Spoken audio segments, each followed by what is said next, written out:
میری اور زوال کی شادی پہ تو آئیں گی نا؟ لیکن تم اکیلی نہیں ہو شاہین، کیونکہ تمہارا بھائی تمہارے ساتھ۔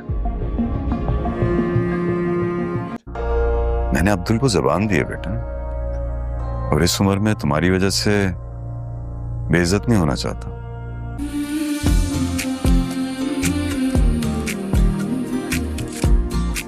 یہ وہاب درانی سے کب کنیکٹ ہوئے، کس طرح سے ہوئے، کیوں ہوئے،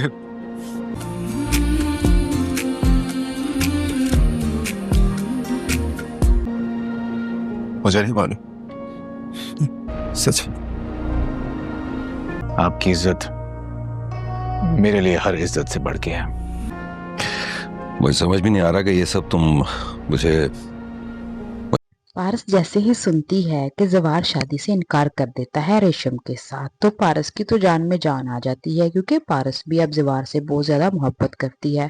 دونوں ایک دوسرے سے محبت تو کرتے ہیں، لیکن دونوں نے ابھی ایک دوسرے کو کھل کر نہیں بتایا کہ ان کے دلوں میں کیا چل رہا ہے۔ پارس جو ہے وہ جیسے ہی انکار سن لیتی ہے وہ بہت زیادہ خوش ہو جاتی ہے اور مطمئن بھی ہو جاتی ہے، لیکن ریشم کے لیے مسئلہ بن گیا ہے۔ ریشم جو ہے وہ پہلے ہی زوار اور پارس پر شک کر رہی تھی، اور اسے لگتا تھا کہ زوار اسی لیے اس لڑکی کو گاؤں لے کر آیا ہے کہ ان دونوں کا کوئی چکر ہے۔ اس کو اس بات کی وجہ سے اب پکا مل گیا ہے کہ دونوں جو ہیں وہ ایک دوسرے سے محبت بھی کرتے ہیں اور دونوں شادی بھی کرنا چاہتے ہیں۔ ریشم کے لیے بہت زیادہ دکھ کی بات ہے کہ زوار نے اس کے ساتھ شادی سے انکار کر دیا ہے۔ ابھی تک تو وہ یہی سمجھ رہی تھی کہ زوار جو ہے اس سے محبت کرتا ہے، ویسے ہی اس کی نوک جھوک جو ہے وہ جاری رہتی ہے، لیکن اب اسے پتہ چل گیا ہے کہ زوار کو ریشم میں کوئی انٹرسٹ نہیں ہے۔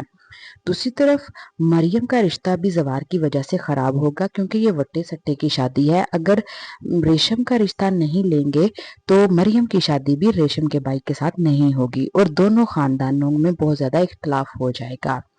زوار کے والد کو سمجھنے میں بہت زیادہ مشکل پیش آ رہی ہے کہ آخر زوار چاہتا کیا ہے، وہ بار بار شادی سے انکار کیوں کر رہا ہے۔ لیکن جیسے ہی ان کو سمجھ آئے گا ان کی اپنی بیٹی کا گھر بھی خراب ہو جائے گا۔ جیسے ہی زوار کہتا ہے کہ آپ مریم کی شادی کی ڈیٹ فکس کر لیں، میری ابھی رہنے دیں، تو ریشم کے ماں باپ پریشان ہو کر اٹھ کر چلے جاتے ہیں۔ وہ کہتے ہیں کہ اگر ہماری بیٹی کی شادی نہیں ہو رہی تو ہم ان کی بیٹی کو بھی بیاہ کر کیوں لے کر جائیں۔ زوار جو ہے وہ اپنی بہن کے لیے بھی مسئلہ بنا رہا ہے، حالانکہ وہ اپنی بہن سے بہت زیادہ پیار کرتا ہے، لیکن وہ بھی کیا کرے، وہ اپنی بہن کو دیکھے یا اپنے دل کی بات سنے، وہ اپنے دل کے ہاتھوں بہت زیادہ مجبور ہے۔